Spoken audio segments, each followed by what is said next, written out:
Welcome to the Hydrogen 2.0 podcast, where Alberta's energy story evolves. Join us as we explore what's changed, what's working, and what's next, from Edmonton to beyond. Here's your host, Kessia Kopecky. Okay, hi. Hi, Amit. Thanks for joining. So we're here with Amit Kumar. He's the professor for the Faculty of Engineering in the Mechanical Engineering Department at the University of Alberta. So thank you for joining us today. Yeah, thank you, Kessia. I'd like to start just by talking, first off, I mentioned this in our first episode for anyone listening that, a lot of people listening are usual suspects. They might know who we are. We're in the Edmonton region, and you also are quite a notable creature in the Edmonton region's hydrogen ecosystem. However, for anybody listening that has not heard your name before or is unfamiliar with the work that you do, I'd love if you could just tell me a little bit about who you are, your history in the Edmonton region's hydrogen economy. Hey, thank you, Kessia, and thanks for the kind introduction. Hydrogen has played a key role in how, I would say the work that I have been doing and then how it has shaped what we have done here at the University of Alberta. I joined University of Alberta in 2005, so almost 20 years ago. Time flies. And hydrogen economy, it has picked up quite a lot. Everybody talks about hydrogen, not only here, globally too. But we started working on hydrogen almost 15, 16 years ago. And that was a small project that we did with Alberta Innovates. At that time, we were looking at underground coal gasification. So, these are unminable coals where you produce syngas underground and then bring that gas on the surface, separate hydrogen and CO2, sequester CO2, and produce hydrogen. That was 15 years ago. We continuously worked on hydrogen and various ways of producing hydrogen, wind, solar, looking at what does it cost, what are the technologies available, how we can do that. And that was almost 10 to 15 years ago. We continuously working on hydrogen. And then 4 or 5 years ago, the Department of Energy came to us in terms of looking at what are the opportunities of hydrogen for Alberta. And that led us to work on doing a comprehensive study and to help the development of Alberta Hydrogen Roadmap, which the government announced in 2021. And once the hydrogen roadmap was announced, that's like 3 to 4 years ago. And I remember we talked about it a couple of years ago when the hydrogen roadmap was announced. But that has led to a lot of activity and interest here. Not only in the Alberta region, but also a lot of interest at the university. And, a lot of people and researchers they were working on hydrogen, but a lot of focus has now gone into developing further this area of hydrogen production, utilization, transportation, storage, so on. And so, this led to development of a lot of critical mass here at University of Alberta. And so, we launched this Center for Hydrogen Innovation, Workforce Development and Outreach here. And I would love to talk about that more. But that's kind of, where, I see how it has come up over the years with a lot of work. I would say almost more than a decade of work in this domain. And now we are at kind of one of the forefront in terms of this concerted effort in hydrogen domain in Canada and even globally, I would say. So it's been going on for a while here in Alberta and at the U of A, it sounds like you said about 10 to 15 years, or about 15 years ago is when you started looking at hydrogen and actually studying it and doing some dedicated research. After that, it went more and focused into Alberta's hydrogen economy and the potential with that. When you're looking at that, and when, especially now hindsight's 2020, what are the big trends or changes that you've seen over the last 15 years in Alberta's hydrogen economy when it comes to your understanding of like the economy of it, the opportunity, but also the way that it aligns with your research? And see, when we talk about hydrogen is not new to Alberta and the Edmonton region. We have been using hydrogen for more than 2 to 3 decades, I would say, especially in the oil sands. We use large amounts of hydrogen in our oil sands sector. I mean, one of the key user is using hydrogen to upgrade our bitumen. So all the upgraders that you see in Alberta, those use large amount of hydrogen. They produce large amount of hydrogen. So in the oil sand sector, we have been using it for a long time.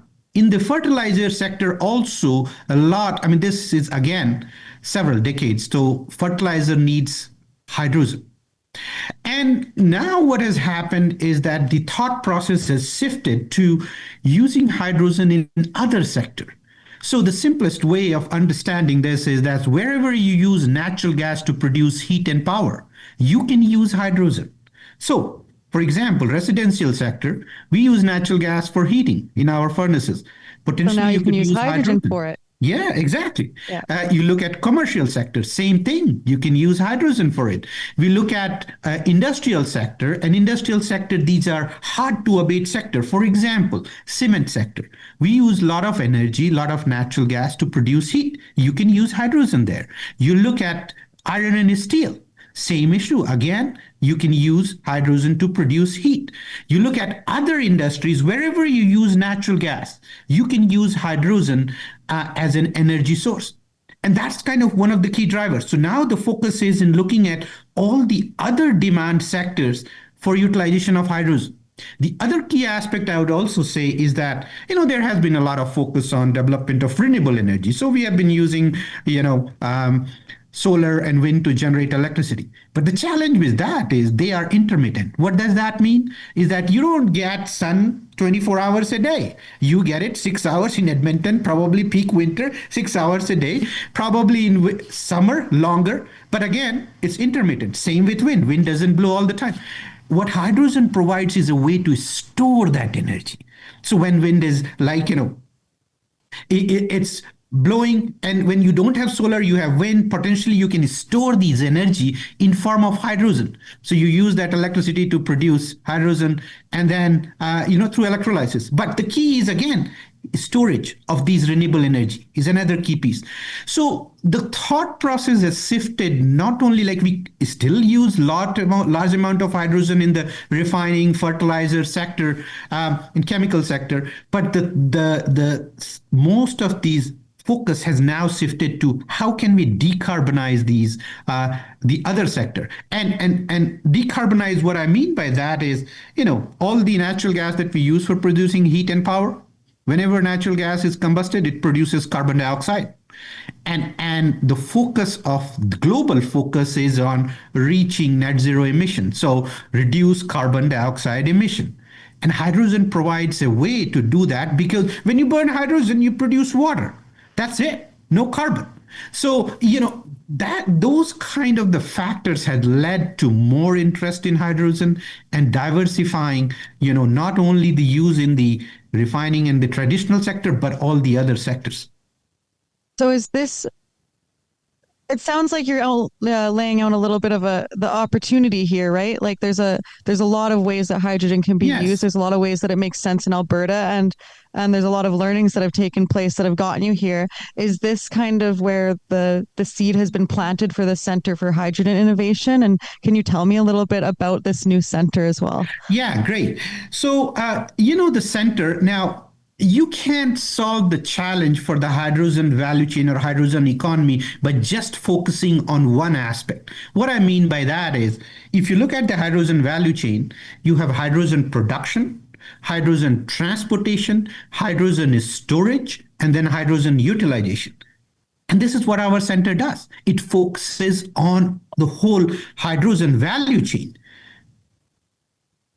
So you're probably able to, if you're focusing on the entire value chain, you have almost like a bird's eye view at this point. If you're looking at everything, even granularly, take a step back, you might be able to identify where the gaps are or the opportunities there are in order to potentially, I guess, make this value chain more sustainable or concrete or filled out. Can you tell me a little bit about what that might look like? Right. If you can. Yeah. So, so if you think about, and I'd like to talk a little bit about when I talk about the center, so those four vertical pillars, so we have researchers who are working on hydrogen production, hydrogen transportation, storage, and utilization, and where we are trying to develop technologies which could make a hydrogen much more attractive, and trying to address challenges which are there in each of these vertical pillars. So, we look at different types of hydrogen production technologies. So methane. So currently hydrogen is produced from steam methane reforming, traditional process. But we are looking at what are the new processes of using methane to produce hydrogen. So for example, methane pyrolysis, where we basically heat natural gas, produce hydrogen, but also produce solid carbon, not CO2, Yes. but solid carbon. And then solid carbon could be used for different purposes.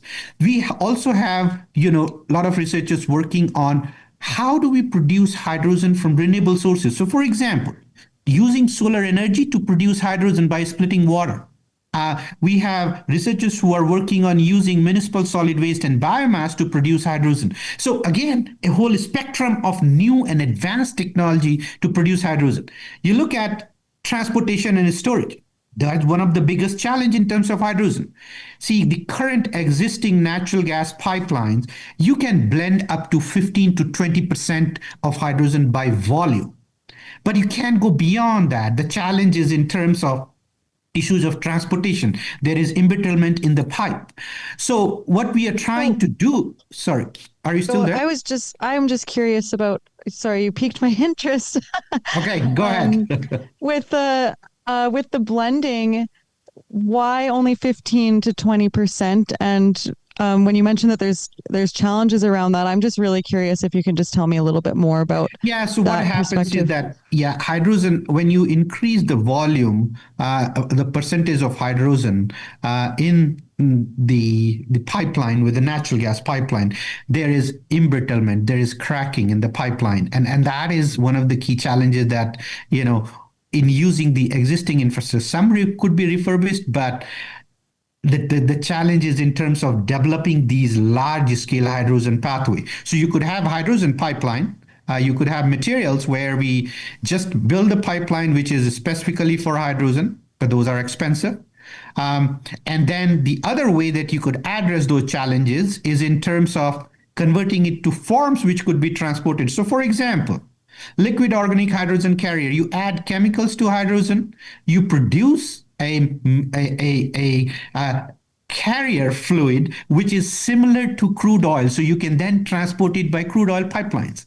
You could probably, and then there is a lot of talk about forming ammonia from hydrogen, transporting ammonia by rail, which we are already doing on a commercial scale because we do a lot of fertilizer transportation, and probably methanol. So, the challenge of hydrogen transportation, so not pipeline, existing infrastructure pipeline, the issue is in terms of, how much you can blend.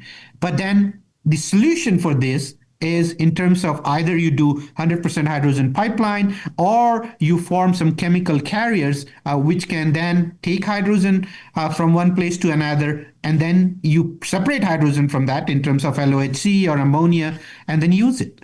And so those are kind of, some of the ways that we could do this, and the challenge of handling hydrogen and transporting hydrogen from one place to another place. Thanks for letting me go down that rabbit hole with you. No problem. Okay, so I guess when we're looking at this Center for Hydrogen and Innovation, and workforce development as well. Yes. So are you doing research at this center for workforce development, or is it more that you're developing the workforce at the center? Okay. Very good question. And I would say both. More, I would say, is focused on training the workforce for the hydrogen economy. And it's not that this is new to us. As I said, so we have been working on hydrogen for more than a decade. And, so people are being trained. The focus now is more on developing the dedicated certificate programs, dedicated training programs, dedicated advanced degree in hydrogen. And that's where our focus is in terms of the workforce development for the hydrogen economy. And this is across for workforce for across the value chain.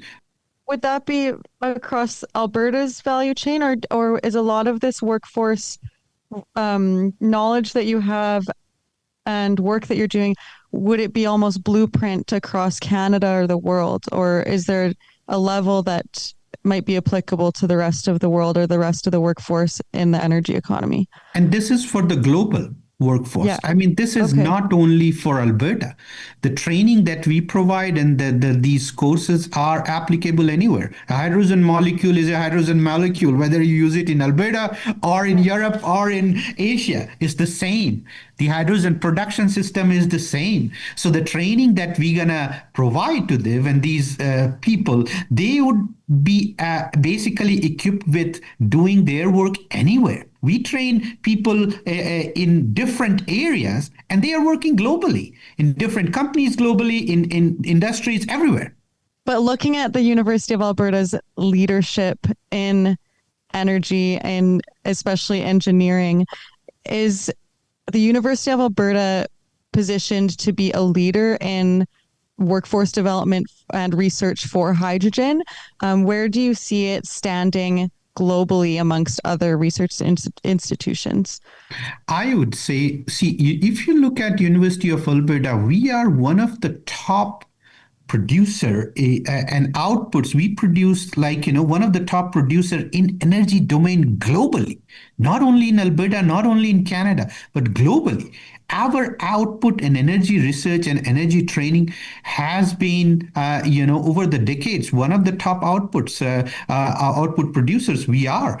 And it's like, hydrogen we are talking about now, although we have been doing research, but we have done this in other domains. You look at the oil sector, oil and gas sector, University of Alberta has contributed so much to producing the workforce and training people to work in the industry, and these are working globally. So, for us, it's not only Alberta or Canada, and with the type of training that we have, training environment that we have, we will be training for global workforce. Now, I'll talk a little bit about in terms of, if you look at our center, this is unique because you have such a large critical mass, and we are not working in isolation. So more than 60 researchers, and I'm just talking about 60 professors who are working in this domain, but they will have their research teams working on various aspects of hydrogen.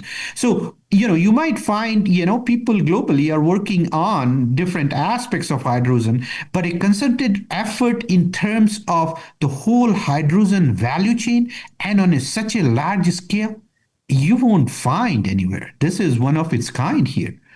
And with the expertise that we have. For sure. So when you're thinking of the potential, because it sounds like when you're talking about the center, I can hear it in your voice. It's a very, very exciting and optimistic chapter that the U of A is entering with this center. So when we're looking at the work that's happening with this center before it opened, now and into the future, what's the potential that you're looking to achieve? What's the outcome at the end of the day? Even if you're thinking do you have concrete ideas of what you're trying to answer by, say, a 12-month mark or a 5-year mark or 20-year mark? Those are just kind of examples of how you might want to answer that, but feel free to take it wherever it makes sense. Yeah, so see, our vision for the center is basically, we say that the center is aimed at bringing the stakeholders from academia, government, and community and industry together to develop and advance innovative technologies. I mean, to support policy development, to develop workforce in the hydrogen economy. And I would say that, our focus is looking at all of these aspects of this. So in terms of the technology developments, a lot of collaboration with industry already going on in terms of developing the technology in hydrogen domain, and especially along the hydrogen value chain. And you think about this, I mean, we have been working now with the companies who are in hydrogen production domain, hydrogen transportation storage domain, hydrogen utilization domain. Some of these projects are already at advanced scale. And so the focus is on moving a lot of these technology, developing and moving these technologies from lab to commercial scale in collaboration with industry and the government. I would say also is in terms of a lot of focus for us is in terms of looking at also policy development, contributing to the policy development. So, and then the other pillars that I talked about already in terms of workforce development and outreach. I would say that we have announced this center a few months ago. Our aim is to now move this and have a large consortium of industry involved in the center. We are working with several industry, but a larger consortium of industry, and then look at particular challenges which could advance the hydrogen economy, not only here in Alberta, but globally. And that's kind of one of the key aspects. The second thing I would say is that, workforce development is key. Over the last 3 to 4 years, if you get if you talk to the industry, talk to the various stakeholders in this domain, there is a need to train workforce. There's a need to train workforce in this domain. So our focus is now also on developing a lot of these short courses, certificate programs, where we want to train the workforce, upskill some of these existing workforce, but also, which would be in a little bit longer domain in terms of developing some advanced degrees in hydrogen. And then the other major thing which has come up in last 3 to 4 years, if you think about, is public outreach. That is another key aspect where we want to focus on because, the public has questions in terms of, is it safe to have a hydrogen pipeline going through our community? Is it safe to have a hydrogen tank in our house? Or a vehicle on the road that's operating. A vehicle on the road. The city of Edmonton has 2 buses, I think. Exactly. Too, and that is even having pipes or blending into your home, right? There's right. Realistic or not realistic. There's valid perceptions about safety that if you don't know and if you're not educated on it and not given the right information, it could seem scary, just like everything new and changing can be a little bit threatening, right? So that's right. I'm happy. So I guess the reason why I chimed in here is because for anybody that's listening and doesn't know this, my full-time job is storytelling. And I really liked hearing that part of your work is also addressing that aspect of helping people understand what hydrogen is and its role, not just the science behind it, not just the how do we get it on the roads, how do we get it in the pipes, how do we get industries collaborating, but also how do we make sure that people understand the impact of hydrogen, what it does for our workforce, our industry, our technology, and ultimately our environment. It sounds like this center that you're doing is really important work, and I love that it's catching every facet of the value chain, just as you were saying. It's impressive. Yeah, that's right. And that's kind of, has been the thought process since we started discussing and contemplated that we need this kind of center which focuses on the whole value chain and answering some of the key questions for the, stakeholders, public, and then also the government and industry. So, and that has been our effort. So, it's timely and we are very excited about this initiative. And this is also an open call to, the industry and the other governments who want to partner with us, I was going to ask you as well, like what kinds of partnerships with this center exist and what kinds of partnerships are you looking for really? Like, is there something that's top of mind of the work that you're trying to do immediately that you need somebody specific in industry or government, or what does that look like? Yeah. So for us, as we have launched the center, we do have some existing relationship, but we'd like to expand that relationship further. So this is a kind of, we are looking at all the stakeholders. So with industry, in collaboration in terms of the technology development, in terms of addressing some of their challenges in the hydrogen value chain. We would love to have those partnerships. University of Alberta has been I would say, a leader in having industrial partnership, a lot of applied research that we do. And so, we work with the industry quite a lot in a lot of different domains. So I'd love to have more partnership with the industry in this domain. And along the hydrogen value chain, we could address any question that they have. In terms of the other stakeholders, government and all, we also want to focus on being a think tank for the government. In terms of if the government has any question or any challenge that they would like to be addressed or get some thoughts on, we'd like to help them out too and provide some input. So work as a think tank. These think tanks exist in other domains around the world. Here we want to work as a think tank for both federal government, provincial government, and municipal government, and address some of these questions. And then partnership with any other organization and agencies who think that there are issues in terms of they would like to get addressed or want to find a solution on the hydrogen value chain. We'd love to have partnership with them. Awesome. Well, I hope that with some of these partnerships and opportunities emerging in the future, that the Edmonton Region Hydrogen Hub can help you with that. Yes. That's definitely one of our big roles and what we hope to do. And I think that might conclude our interview for now, or this episode, our second episode of the series. So thank you, Amit, so much for joining today. Is there anything else you want to leave us with? No, I just like to thank for this opportunity. Thank you for this opportunity and giving us an opportunity to talk about what we are doing. We're really excited about this new initiative at University of Alberta. And I'm also very excited about the scale of the people involved in this initiative. So we could probably, have the capability to address a lot of challenges in the hydrogen value chain. So thank you. Thanks a lot.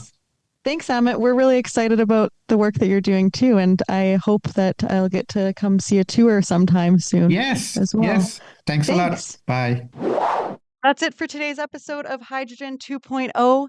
If you are looking to learn more about the Edmonton Region's hydrogen economy, learn more about the Edmonton Region Hydrogen Hub, or get in touch with us, you can visit hydrogen.ca or send us an email at hello@hydrogen.ca. Also, feel free to follow us on LinkedIn, the Edmonton Region Hydrogen Hub, to stay up to date on all the news and all the activities happening in our hydrogen economy.